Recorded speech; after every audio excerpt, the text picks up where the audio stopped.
Hello, hello.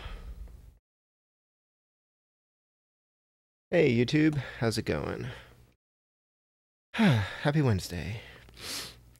So I see Steven in the chat. Hi, Steven. You say, I go CLU for Pac-Man clones? Well... oh, come on. You're already worried about next week. We still have to get through this week's game. Cobra Triangle. Yeah, I don't know. I thought I've heard good things about that. I've heard like nothing about CLU Land.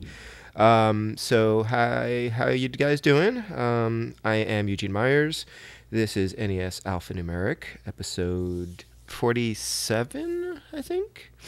And yeah, we're gonna play CLU Land, a game I've not played before. I was kind of surprised because I looked at the game label, and I guess this is I mean, you can see the box art here in the stream. It looks like it's a black box game for the NES, and I wasn't aware of this.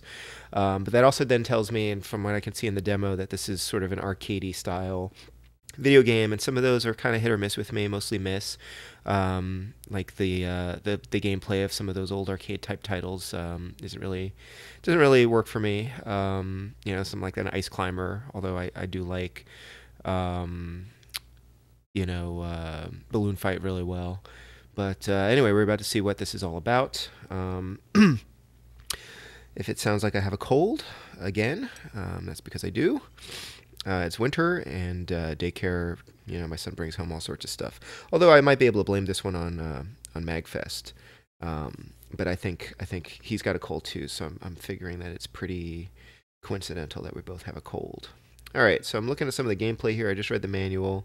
Nefarious West told me in Twitter kind of how the game mechanics of this thing work, and it's kind of an interesting premise. Hi, Jen. How's it going? Hey, Comic Man. Oh, I'm sure I'll talk about MagFest. All right, but let's get started. So this is CLU Land. I just looked up on Wikipedia that this is actually in Japanese. This is like Kuri Land, which means spin or something like that, which is, I guess, the game mechanic here, where the manual had the. So you actually are on you are in CLU Land, and your main character's name is Bubbles. Which is kind of interesting because I guess she's like one of the rare game characters who's female back in the day. And the game mechanic is, for some reason or other, the urchin has caused some kind of spell, trying to steal these gold bars.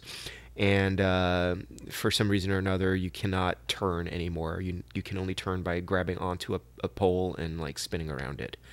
So we'll see how this goes. Hi, Adam. How's it going? All right, so let me get started here. Yeah,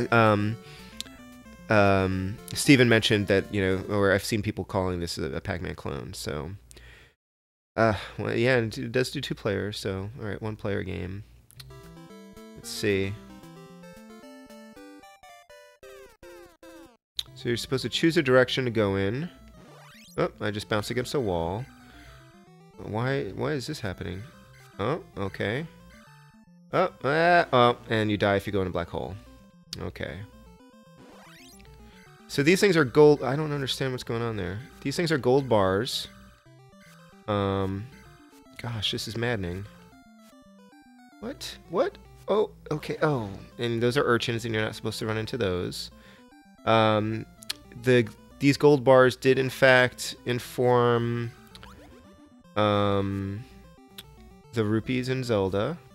So what's going on here? What's going on here is you only really use the D-pad to steer, and whichever direction you press the D-pad in is the direction that you extend a hand in.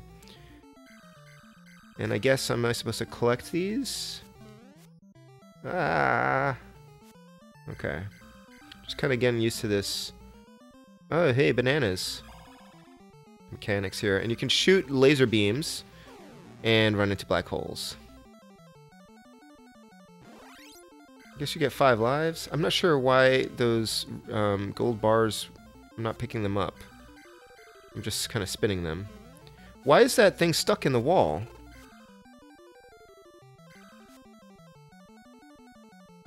Yep, okay, this is taking some getting used to. What? Did I just die? How did I die?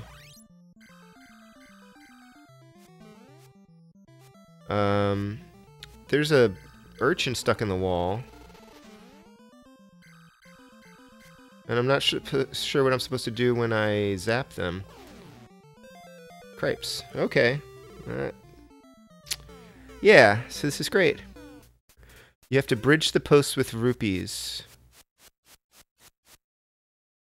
Bridge the posts with rupees. Make shapes by going between certain gates. Huh. Okay. Alright. I don't think I actually understand what I'm supposed to do. I'm going to watch the demo again. I'll watch the demo and see what I'm supposed to do here. So you shoot things, sort of Gradius-like laser beams.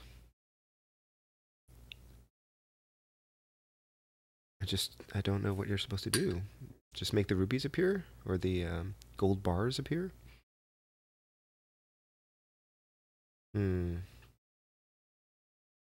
Yeah, okay.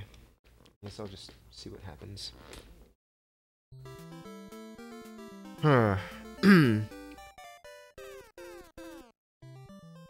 Alright, so you choose a direction.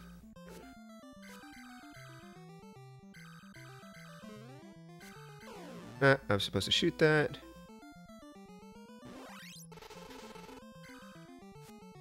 Am I just supposed to go through all of the posts?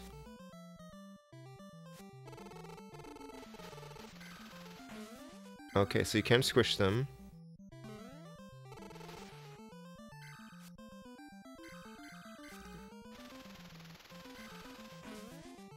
That's not a very pleasant way to go, is it?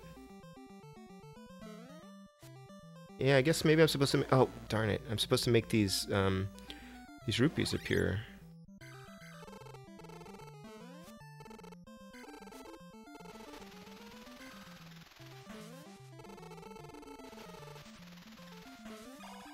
Pineapple. Give me that.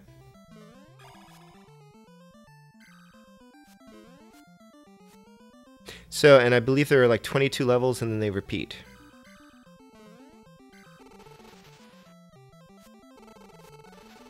Nope! Ah, woof, that was close.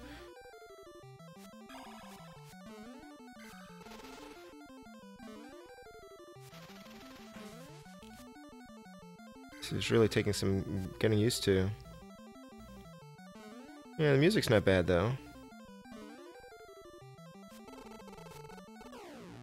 What? Oh, there's a timer. Shoot. Of course there's a timer.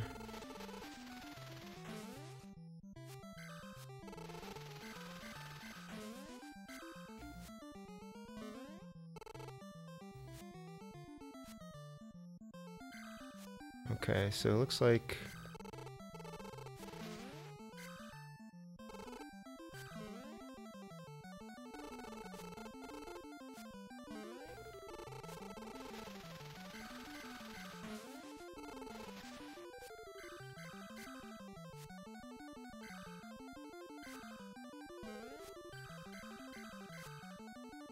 It's clearly so... Oh! Ah!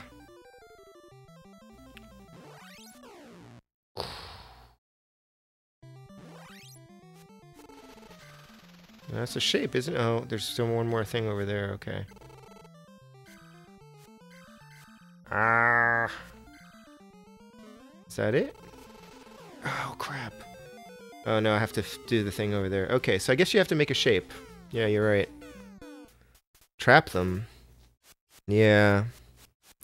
So far in Nefarious West, this is a little bit of getting used to. I'm withholding judgment for the moment.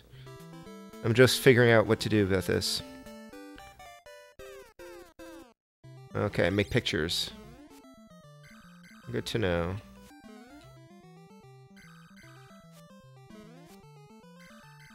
Oh boy.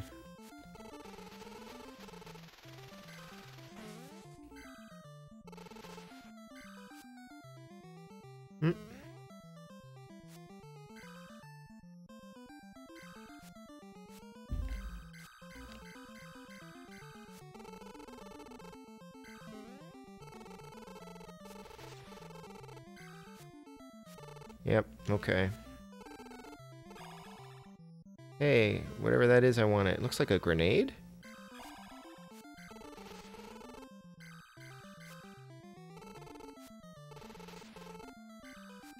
This is kind of reminding me, weirdly, it's like a totally different... Oh, crap.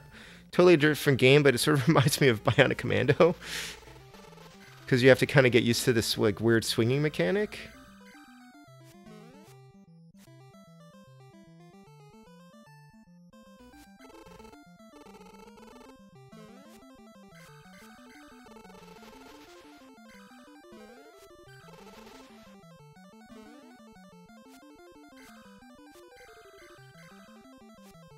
Oh, and I'm running out of time. Crap.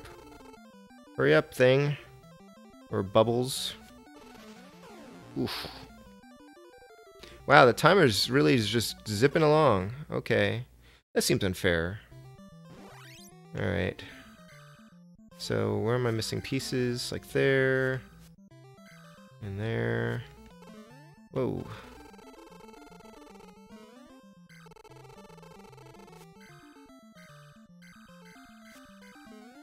I'm just not getting this. Okay. Nope, there's another piece up here. I guess you can just swing around these things. Get rid of this thing. Go over here. What else? Up here. Okay, hey. Some weird person thing. Whew. Make pictures. Yeah, well, that's the fun thing. Sometimes watching other people play games, you know, makes you want to give them another try. I mean, it's interesting. It's a very interesting premise here. Hey, Eduardo. Yeah, I just read on Wikipedia, supposedly the Famicom... This is like the last game on the Famicom disk system. Oh my gosh, it just moves so fast. Oh my gosh. What's going on? Why is this going so fast? Alright.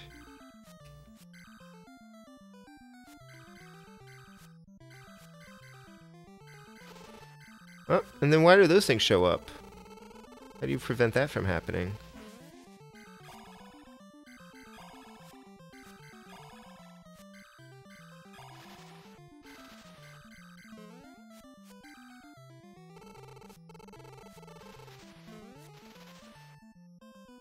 Let's go.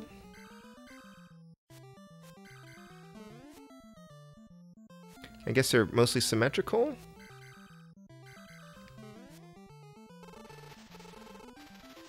This is so strange. Oh, ah.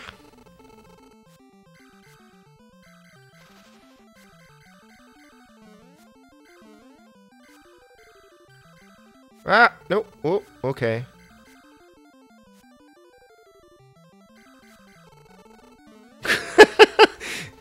If it looks like I'm out of control, it's because I kind of am out of control here. What is this thing supposed to be anyway? Cripes.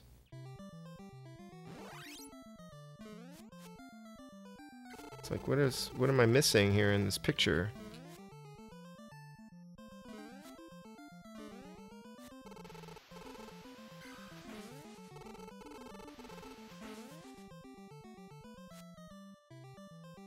Huh. Oh, there's more things.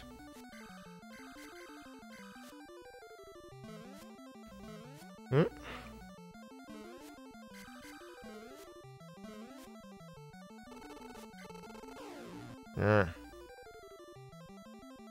I'm guessing there's like a thing down here probably. Oh no. Harsh, man. It's a bird? I guess it's sort of a bird. A reptar. Oh, interesting. Yeah, I know I'm not supposed to fall into the black holes. You don't fall in though if you're holding onto a post, supposedly. So okay.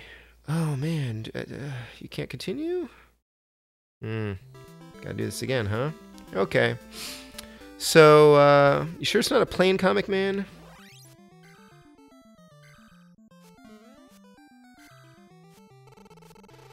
That second level was so much faster than this first one, though. Ah!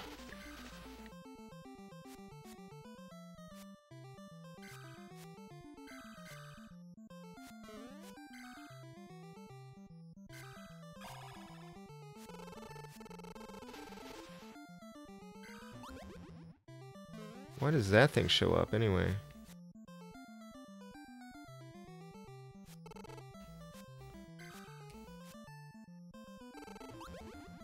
Hmm.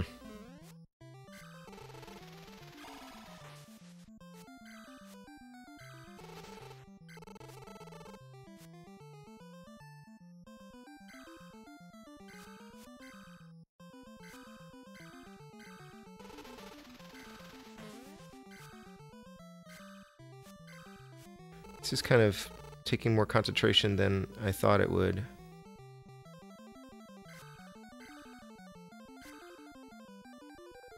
Cherry! Red got the cherry! Wait, this is a different shape, isn't it? This looks like a house or a mushroom. This isn't the same shape that I... Is it a random shape every time? Ouch. Is it a different shape? I thought the first level would have the same shape that it did the first time. But no, this is totally different. It's like totally a Super Mario mushroom. Or a house, maybe. Or it's a cupcake. Wow, I didn't know that there was randomization here. Most inefficient drawing program ever. That was kind of amazing, though. That was interesting. Is it... I wonder how many different designs are programmed into this thing. Alright. But, like, why is the second level so freaking fast compared to the first one?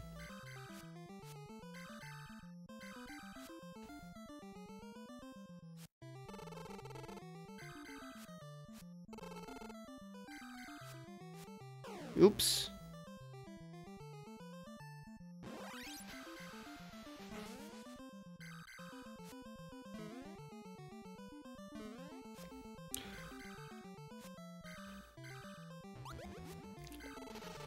I promise you, if you're just watching and you're like, why is he so inept at this? You, oof. Crap. So you have to press the control directional pad in the direction that you want your hand to extend. And I'm just having a difficult time kind of like literally getting the swing of this. I don't know what that was supposed to be.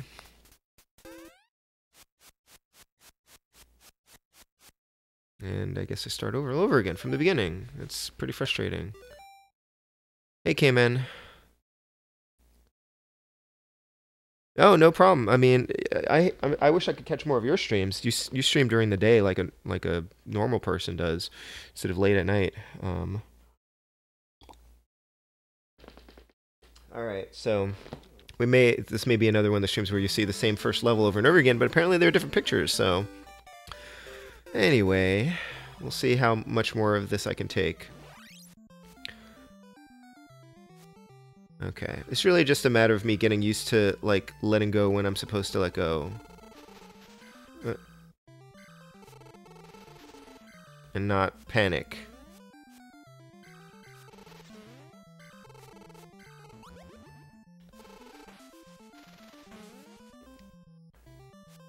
Because it's a fairly simple mechanic. It shouldn't be giving me this much trouble.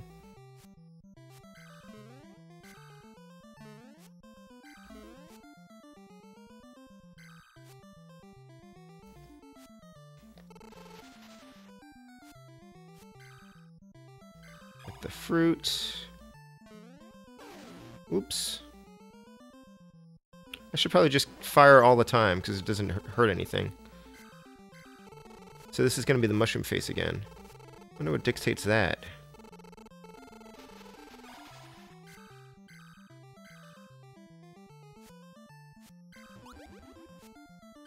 And now I wonder if the face, if it's considered complete if you don't have those rubber bands.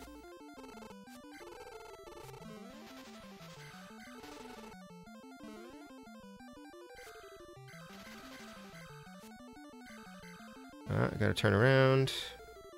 The last bit here. Oh, come on.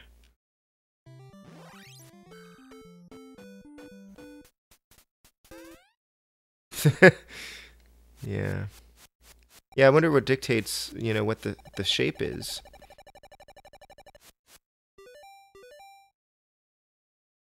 All right. And I think, Adam, you're right. I saw your comment earlier about being methodical and going down every row.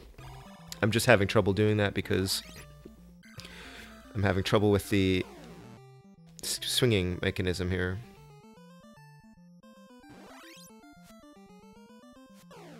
Why did I do that? Okay.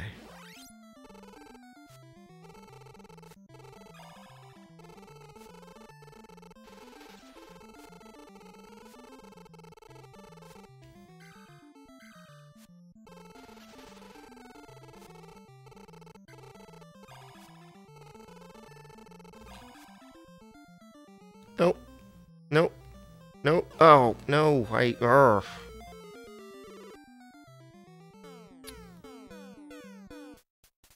Ugh. Alright. Oh, the banana bread was fantastic. Thank you for asking. RNG tied to the frame at which you press start. Oh. Oh, maybe.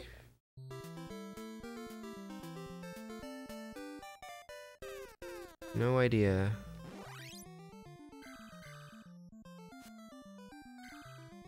Alright.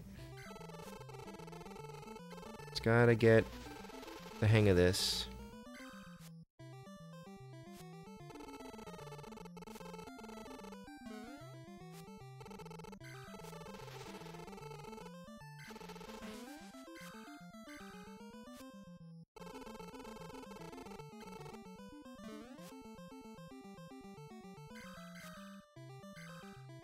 This looks like the man shape again.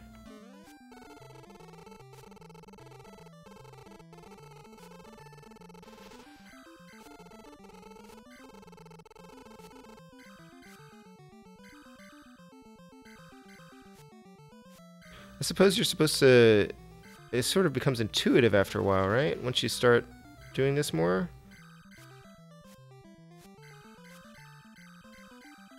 What am I missing?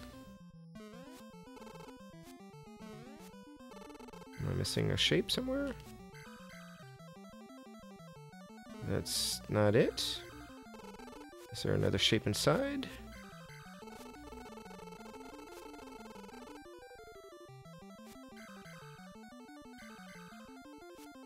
Ouch. It looks like a fairly complete photo, but I don't remember what I'm missing.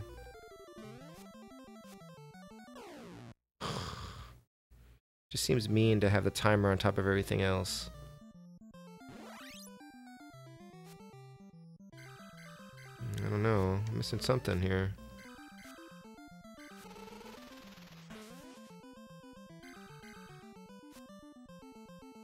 I know not what. Must be something inside.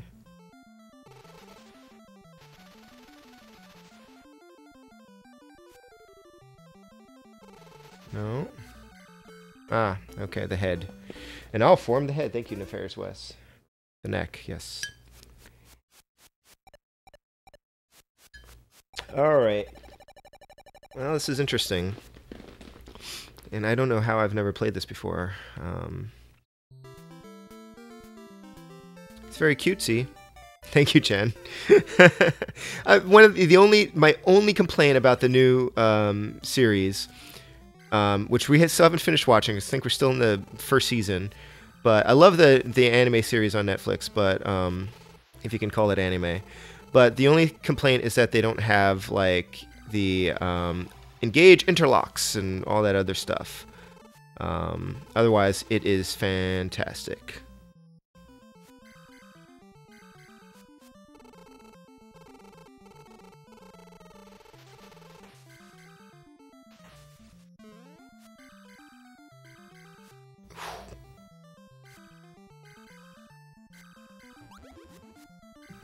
I just wanted that apple. or whatever that thing is. So what? Oh, this is that bird, right? You're right. It is totally the Zelda level. The thing that's really confusing to me is that's an interesting.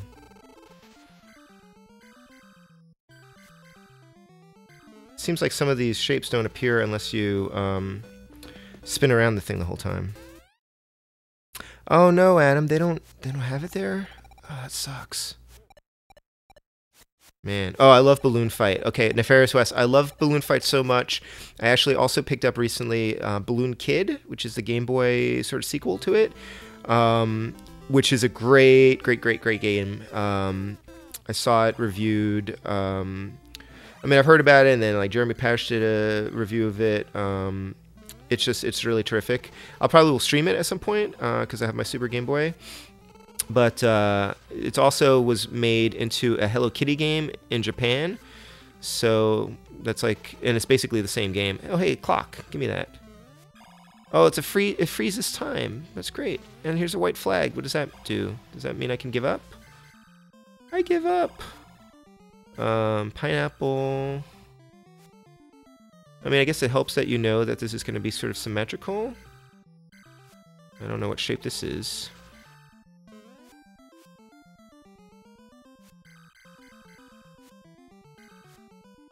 I think I'm missing something up here, probably.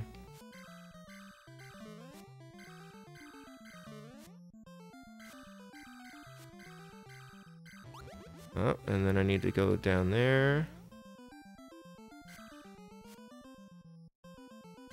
Ouch. Oh, darn it. Okay. Let's go that way. Alright. What is that? Oh my gosh. That's a weird little face. Like, it looks like a... I don't even know. That's so cute. Oh, yeah. I need to check your... I'll check your video. That's awesome. A teddy bear. Or a doggo. So yeah, so that's a fun game because the only thing I'd want with Balloon Fight is like make it more of a sort of a concrete kind of challenge, but it's pretty cool. There's also there's also a Japanese DS exclusive like sort of it was an exclusive game for Nintendo Club members, I think, based on Tingle from the Zelda games. And I thought about picking that up. I think it's called like Tingle's Balloon Trip or something like that. It's supposed to be pretty cheap. So I may order that as an import kind of thing. I'm going to die soon, which is unfortunate. It's just really frustrating that you have to continue from... I wonder if there's like a secret continue mode for this.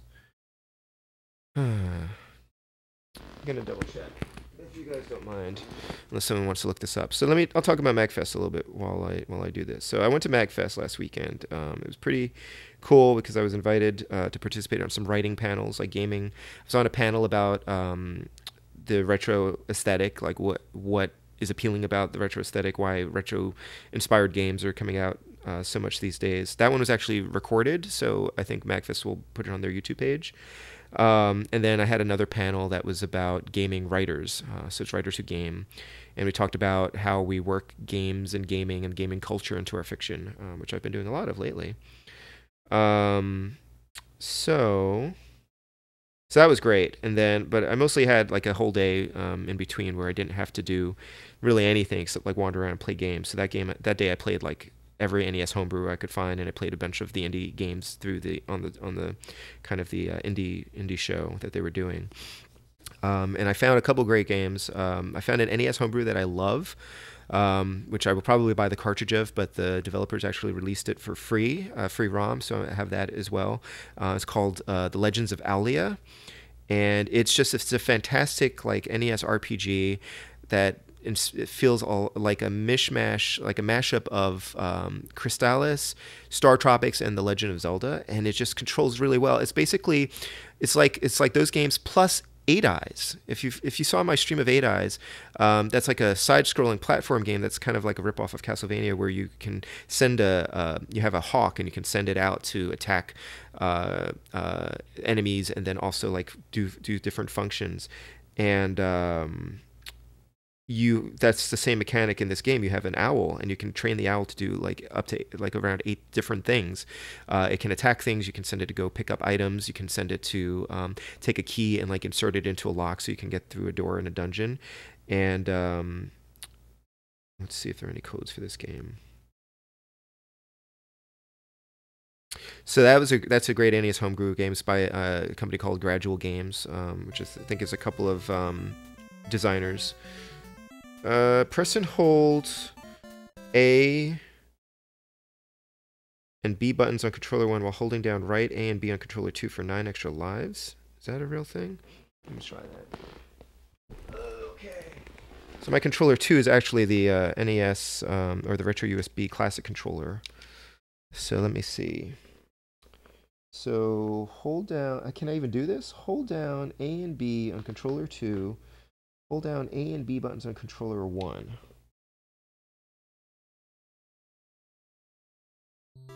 That didn't do anything.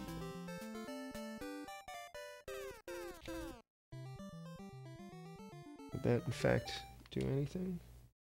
I'm gonna try that again.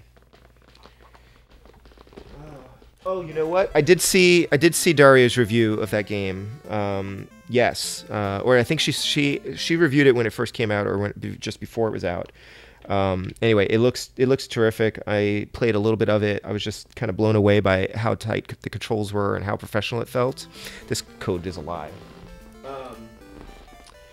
And I would have purchased a cartridge of it right then and there if they had it for sale, but it was in the homebrew section just as a game to try out.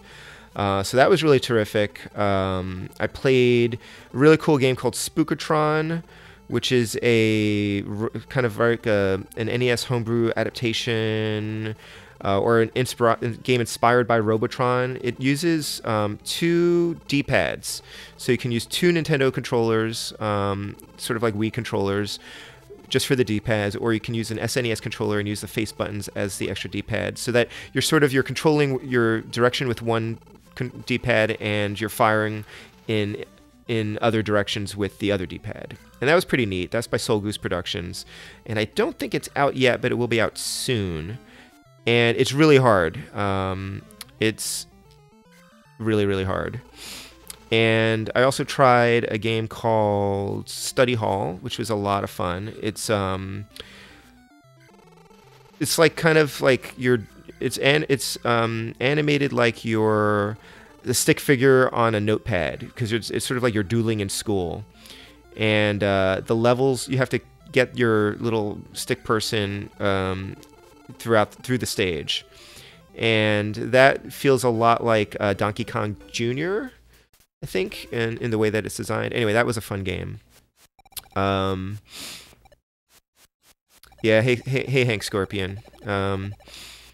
Yeah, I really am annoyed at how codes that are out on the internet aren't being vetted. Like, they're just posting them and saying, "Oh, well, I guess that's true," and then they just stay out there, and they just become frustrations.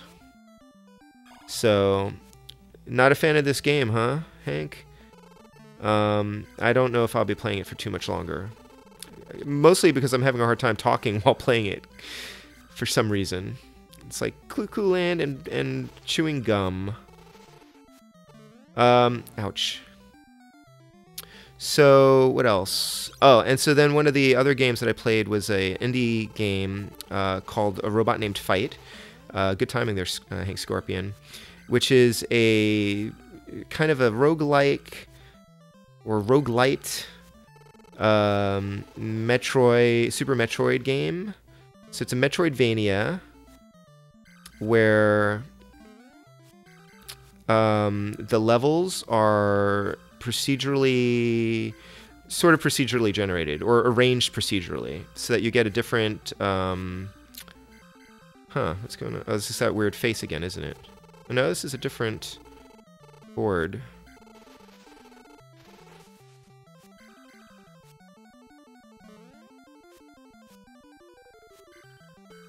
Okay. Oh. Yeah, Metroid plus Binding of Isaac. It's really very good, and it was all programmed by one guy, and his wife was there. She does the PR and marketing stuff, and she's very good at her job because she sold me the game. She sold me the game, and I bought it for a friend of mine. So I highly recommend that. I think today's the 10th. It's on sale until the end of today. They had a special MagFest sale, so it's like $6.99 on Steam. Go check it out. Ouch.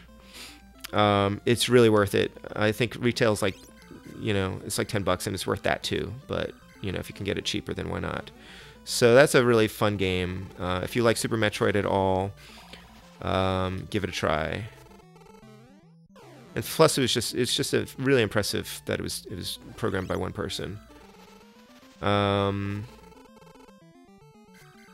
then the cool thing was, so MagFest. One thing that was interesting is I've been going to writing conventions for a while and science fiction and fantasy conventions for a while, and I sort of feel like I have people that I can hang out with, and sometimes I'm going with friends, and so I kind of always feel pretty secure in that. But I went to MagFest and I was like, I don't know anybody here. What am I missing? And, well, that thing saved my life. There we go. It's that weird bear or dog thing. Yes, check it out, Comic Man. It's, like I said, it's on sale. Hopefully you can get it. I don't know if it's available where you are, but give it a try. It's amazing. It's a beautiful game. So I went to MagFest and I didn't actually know anybody aside from the folks that I was on panels with. We didn't necessarily hang out too much. Although I hung out with one guy who's really great. Oh, I can go on the sides. That's nice.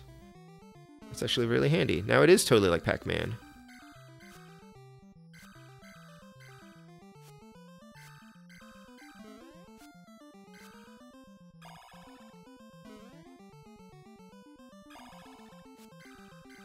So I didn't have like too many goals there in terms of like who I wanted to see. There was one, oh crap.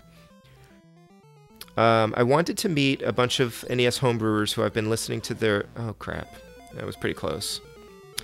I wanted to meet some NES homebrewers who I knew who I thought might be there, and I ended up getting to chat with two of them for a while. So it's Kevin from Kahan Games and Bo from Soul Goose Productions, who did Spookatron.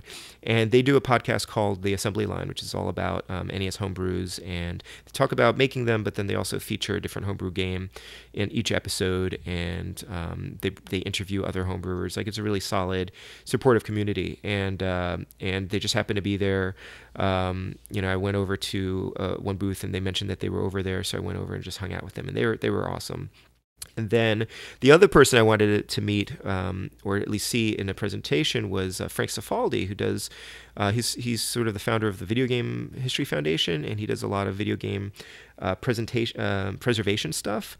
And I missed his first panel, which he was doing on SimCity. They found a ROM of the NES SimCity, or they found a cartridge of the NES SimCity, and he's been kind of writing up the differences in it and the ROM. And his panel was opposite one of my panels, so I couldn't go see him. And I figured that was probably it. I wouldn't get another chance to interact with him. And then on Saturday night, I was in they had a computer history museum, which was really cool. I got to play Zork there on an old Tandy machine, and I was there with my friend Luke, and some guy at one of the computers who's playing a game. He's like, I've been playing this game for 3 hours. And I looked down and I recognized his voice from podcasts and from videos and stuff. And then I recognized his face. And I was like, are you Frank? And he's like, yeah. And so like I sat down, we just chatted for a while, and then we hung out for a bit. So that was really cool. And he works for Digital Eclipse, and they did the Mega Man Legacy collection, and the Disney Afternoon collection. So he was a cool guy, and it was nice to just get to hang out with him. Okay, I think maybe I'm done with CLU Land for now. We got like at least another 20 minutes or so. I did a poll earlier on Twitter to see like what game I should play as a backup, and the winner was Holy Diver, which is a Famicom only release. So I'm gonna play Holy Diver for a little bit. If you guys want to hang out for a second, I will just swap the game and we'll play that for a little bit. So I think a nice platformer will be a little bit of a palate cleanser from this puzzle game, which I didn't progress very far in. It's an interesting game, but Nefarious West was right. I don't think I can take too much of this for one night, and I can't talk very well while I'm playing it for some reason. So, or play very well while I'm talking, or both. So, you gotta get away. Oh, you're saying. All right, so bye here.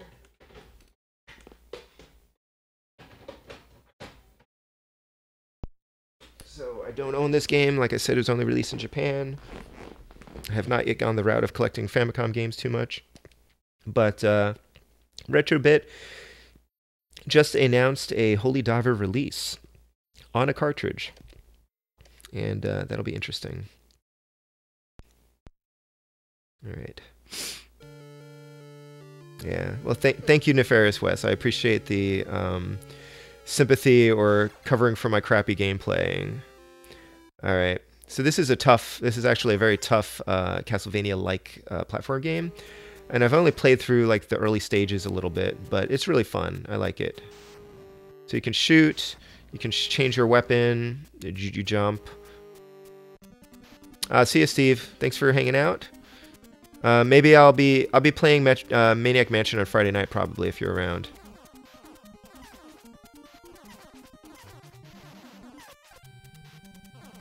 Yeah, not doing so great here.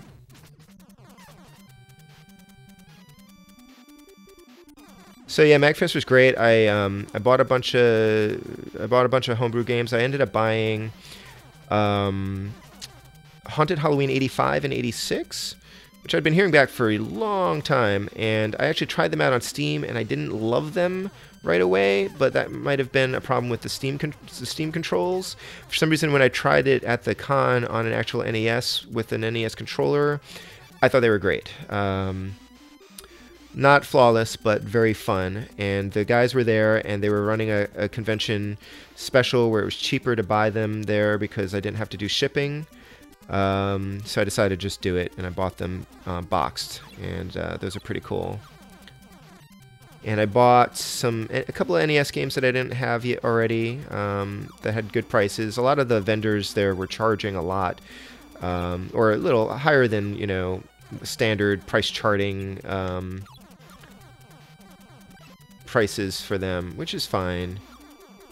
But I usually like to pay the average price charting price or less, obviously. Okay, here we go. That was fast. You should totally stream soon. I look forward to your streams, and I would definitely watch it when you return.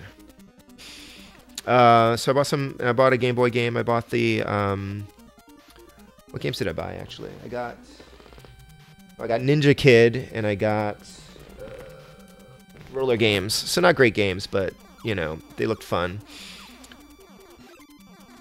And I bought Gremlins 2 for Game Boy, which looked fun. I didn't realize that the Sunsoft Game Boy version of Gremlins 2 was a side-scrolling platform game. So I decided to pick that up. And then the great pickup that I got was I finally got a Super Game Boy 2, which I've been eyeing for a while. I already have a Super Game Boy, but I wanted the Japanese-only release. And that was really cool because the first day that I was there, they had it for $50 at one table. They had a lot of Famicom games. And I thought about getting it for $50 there, but I decided to hold off because I know I could get it for like $35 or $40 on eBay. And then the second day of the con, it had been marked down to $45. So I thought, oh, okay, maybe if I wait till the third day, it'll be $40. And I waited until the third day, and it was not $40. But the guy there, who's really nice, he's a teacher of I think he said special ed kids in the second grade, or special needs kids in the second grade, and oh, it's a little voodoo doll maybe. He said everything was on sale, so I was like, would you consider, you know, bumping this down to $40? And he's like, sure. So, oh gosh. So I picked it up, and now I have a Super Game Boy 2. And I do not have a Super Famicom, and I have not modded my Super NES to play it. Oh, come on. But for now, what I did was I swapped the PCB with my Super Game Boy so I can run it.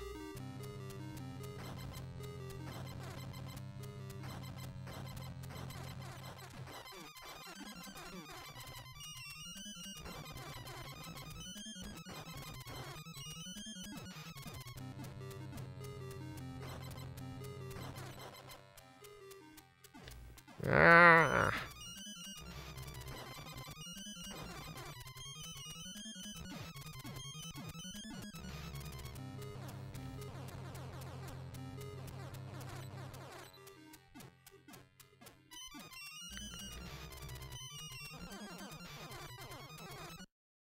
Oh, sweet. It does have great music. It's a weird game, but it does have good music. So those were my major pickups. Definitely spent more money than I intended to, but I saved a lot of money. So this convention actually, what is that horrible sound? Actually is pretty generous to their panelists. And so a lot of my convention was covered, which was really nice. It looks like I got some kind of new weapon, and I'm falling. Okay, so this is actually as far as I've ever gotten in this game. I haven't really played this very much yet. I get Blizzard! Yes! I wonder if this has continues or not. I wonder what Blizzard does. How do I use Blizzard? Oh, I forgot I can shoot up. I don't know how to use Blizzard. Oh, there we go. Okay, and that item there it lets you break blocks, which is how I got through that first section in there, in the first stage there. Okay, cool. Hey Eduardo, I am playing on EverDrive. So the other thing that I noticed at MagFest was there were a lot of vendors who were selling reproduction cartridges of, you know, cartridges of ROM hacks and Famicom games that you can't get. Oh, I know what I need to do here, aside from not dying. That seems a bit weird to, and they were pretty expensive. How do I do this? Oh, I thought Blizzard would... Oh, because I didn't do... There we go. Nice. Cool. Wow, that froze everything. This is great. Oh gosh, that's not so great. Ah! Ah! Whew. Oh, and then I have to shoot this thing. Interesting. Ow! Oh no! Alright, at least there's a continue. I don't know if they're unlimited continues, but this is great. Yes, this is going to be a licensed game by Retrobit. And I will buy it if they change their manufacturing so that they actually have a good power converter in the cartridge on the PCB. But at least one thing that has going for it is it looks like the cartridge is based on a NES cartridge shell, because they made those Data East cartridges, and apparently the Data East cartridges do not fit in an NES, like a top loader NES. So figure that one out.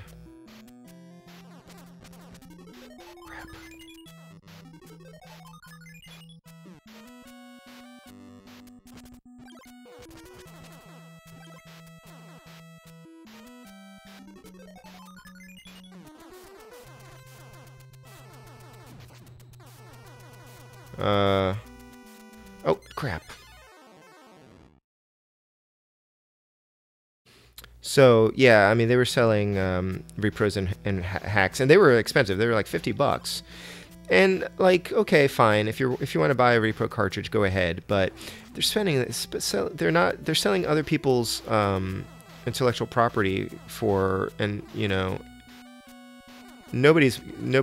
The original creators obviously aren't going to make a profit. Not that they make a profit off of like me buying a used game either. But at least I'm not spending like $50 for most of those. Anyway, I don't know. It was a bit miffed at that. I did not, you know, buy any of them, of course. So I'd much sooner pay a lot of money for a homebrew game where I know I'm supporting the creators, like pretty much directly. Yeah, the Joe and Mac cart. I've heard some people. I know at least one person, like maybe John Riggs, had an issue actually like running the cartridge. Like it blacked out on him.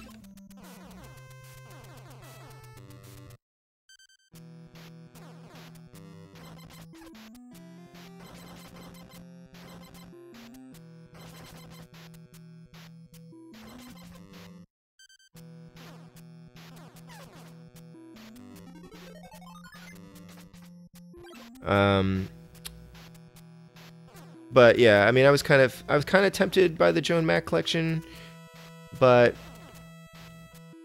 not the Data East ones because I have all those individual games anyway. And once I heard you couldn't run it in a front loader, which is what I actually use, that pretty much was it.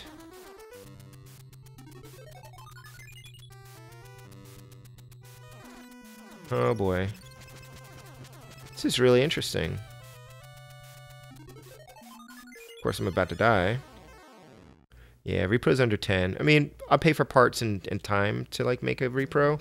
But the other thing being, like, if you're really into those games and you don't mind, you know, I mean, if you want a collection, if a cart for your collection, then great. But you know, EverDrive is like $100, and you can play all the all the homebrews that are distributed for free and all of those other games. And I still would rather buy the cartridges when I can. Like, I bought cartridges while I was there, which I didn't need because I guess you can't actually kill these things. Maybe that'll let you kill them? Nope. Alright. I still want to own the cartridges for a lot of these games, even if it's kind of silly.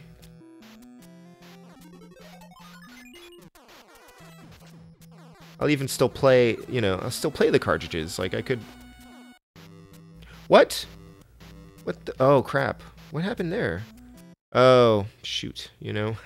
Speaking of EverDrives, that was weird.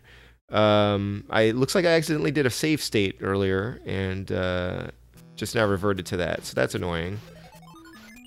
Huh. That's kind of not good.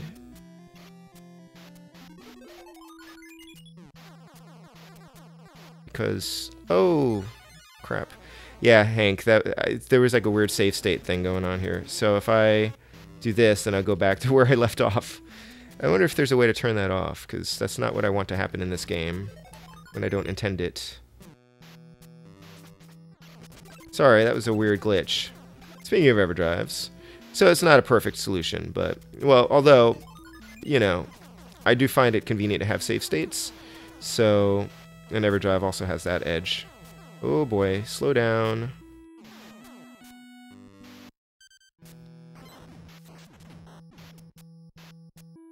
I just... Oh, ah. Alright, we'll just continue here. Yeah, sorry guys. Oh, yeah. The Adventure Island 4, I mean, I would totally do that too. That cartridge is very expensive. But I do have it on this thing. So I'll probably just use that to play it. And it's on I have it on my NES Classic. It would be nice to just have like a cartridge of it. Like, I could see the reason you would want a cartridge of it to round out your collection. And I believe that was the last game for the Famicom. Oh, come on. Ooh, that was close. Ah, oh. Not good. Oh, I guess that's true, Nefarious West. I had to use, when I did one of my videos, I had to use save states, because otherwise I would have just kept playing through the same level over and over and over again to get the footage that I needed. But I also used a emulator for that because I wanted it to be the best looking quality. But I don't use that for my streams.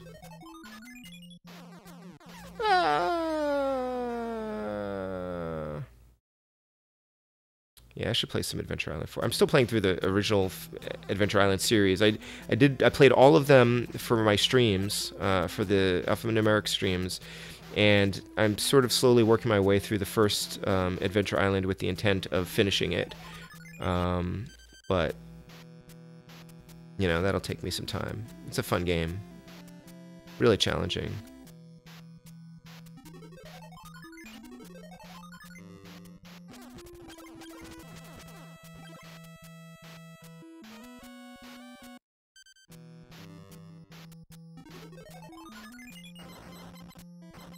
Ow! Oof.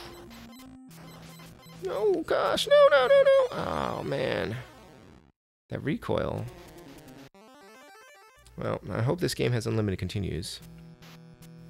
Oh, yeah. Japanese Bionic Commando. I think somebody's done a translation of that, too. Like, using this script from the American release with the Famicom game. Oh, I'm actually stuck here, which didn't happen last time. Actually, I knew I could do that. Ow. I did well that first time, and then the save state thing messed me up. Dang.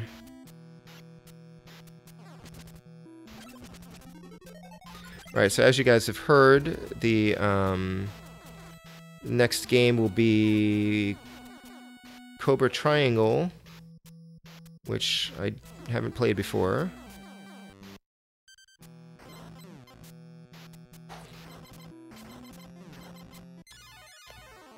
Dang it. The evil thing about Adventure Island is that the unlimited continue thing is hidden. Like that seems like unnecessary. It's mentioned in the manual, but the manual kind of lies about where it is.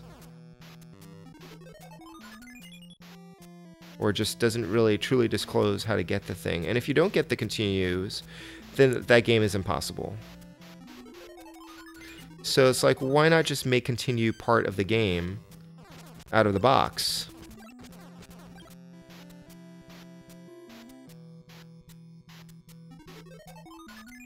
I guess I can just freeze them again anyway, right? Oh, crap.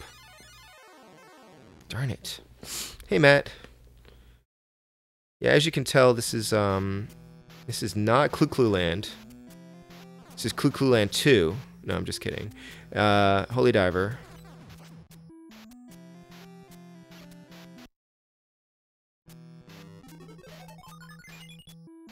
I grew tired of CLU Land. I was having trouble playing it and talking at the same time.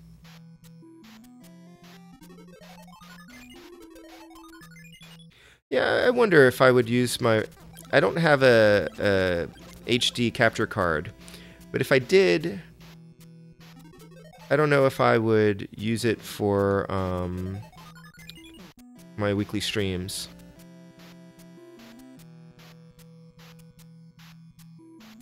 Alright, so you can freeze everything, including people. That's probably how you're supposed to get through that section there.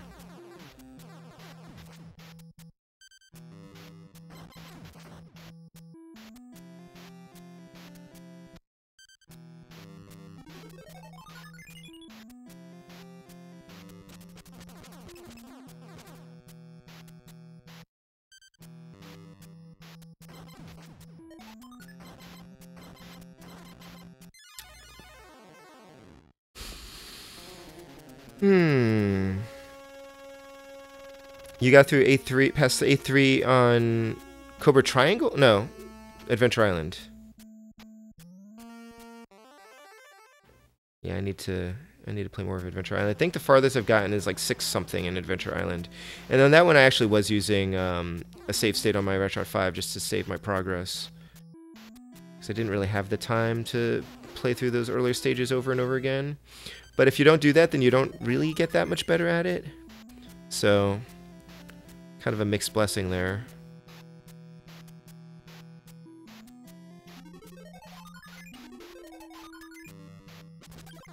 So Clover Triangle, I'm going to try to finish Maniac Mansion on Friday, if I can. And if I don't finish it, I might be finished with it anyway, we'll see. And then I'm actually off work on Monday, as I'm sure many people are. I'm wasting my shots here.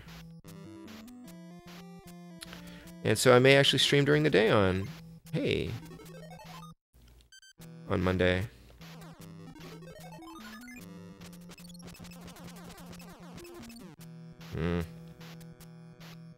And I think I'm going to be streaming Rondo of Blood on the Virtual Console. Wii Virtual Console. Whew, new section. Huh. Now this is kind of making me think of Ninja Gaiden.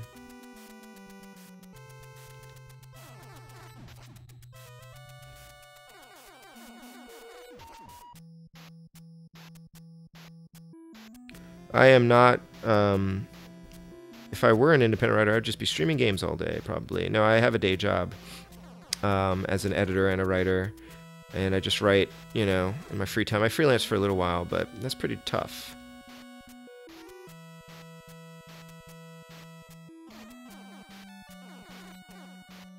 Those look like deadly spikes.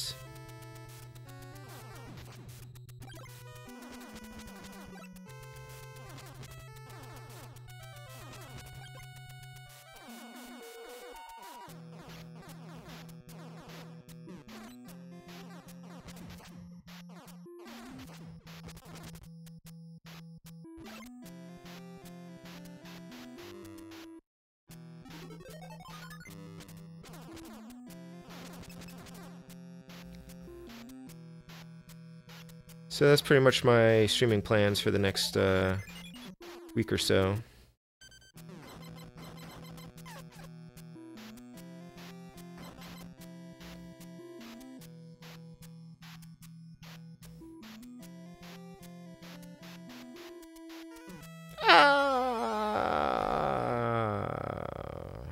Ouch.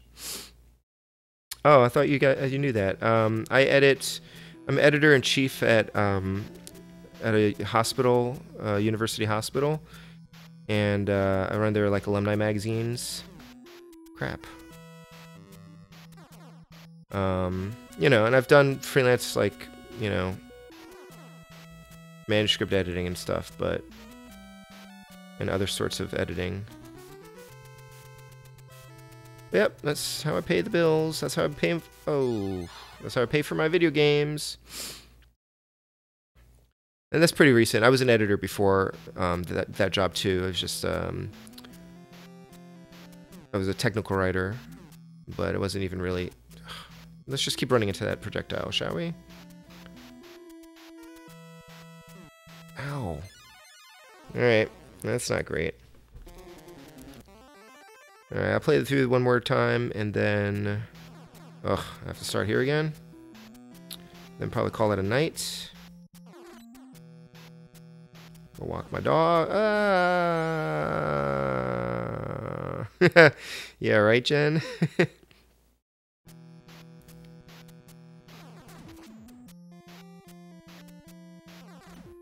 You know, even my friends who have gotten like 3-book deals have had to keep their day jobs. For the most part. You know, one friend had to quit for a little while just to have time to finish writing the books that she had promised, but then she went back to work. You know, I'm sure I could set up a Patreon or something, and then that would kind of keep me set, right? I actually don't mind having a day job, and in a lot of ways I really like it, and I love working with my team. You know, it would be nice to just not have to be someplace every day for a certain number of hours and have a little bit more freedom with my schedule, but no real complaints. Steady paychecks are nice. Health insurance is nice.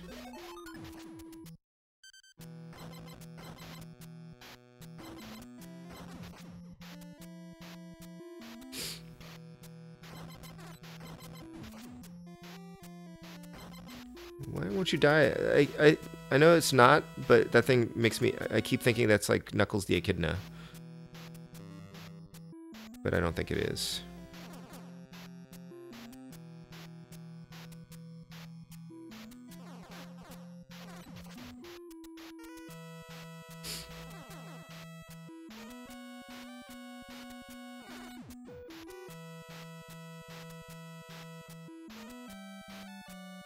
At least there's no timer in this level. Why won't you die?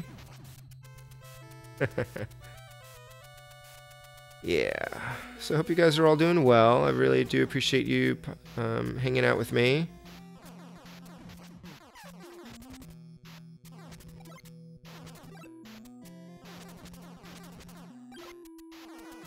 I really do look forward to these streams. I have been wanting to game all week. I haven't had time, really, except for, like, I think a couple minutes where I played Batman on the Game Boy. But it's just, this week we've been training my son. We've switched him over to a toddler bed, and that's been a really tricky transition. And you know, my evenings have been a little bit rough. And then on top of that, I've been sick, so last night I didn't feel like doing anything except going to bed. And even then I still didn't go to bed early, so...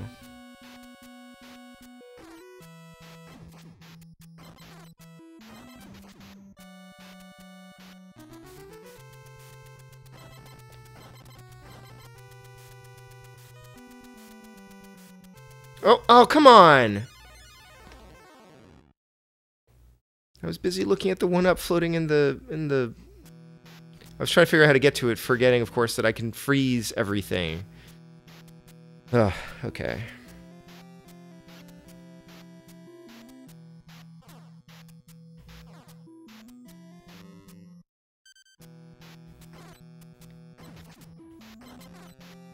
Anyway, this is a nifty little game. I've been meaning to play through it a little longer.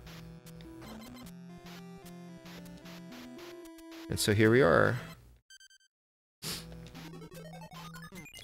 Oh, come on. Darn it. Alright, I should probably just call it there, right? Is Mega Man harder on the Game Boy than the NES? So I only just got Mega Man... Actually, just before MagFest, I got in the mail, I had ordered all the Mega Man games on the Game Boy, so it's Mega Man World or Rockman World. I got the Japanese versions because they were super cheap. And the American releases are very expensive. Like, Mega Man 5 on Game Boy is like $100-something. So I got all those in. And it's harder in that it's more cramped. There's less real estate for you. But your sprite is still really large. And for me, it feels like it controls a little bit more slowly than it does on the NES. So it's a slightly different feel to it. I would probably stream that at some point as well, just to... certainly 5, because that's like a very...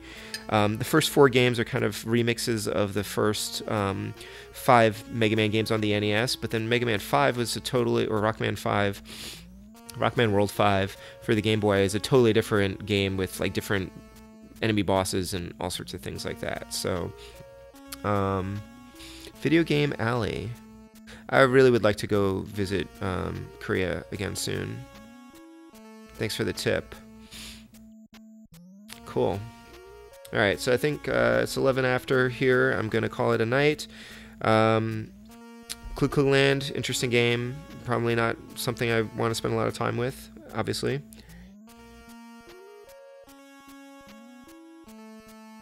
Oh, okay. There are some new games coming out in Japan and Korea, I think, right? Oh, I thought you meant like NES games, but that's good to know.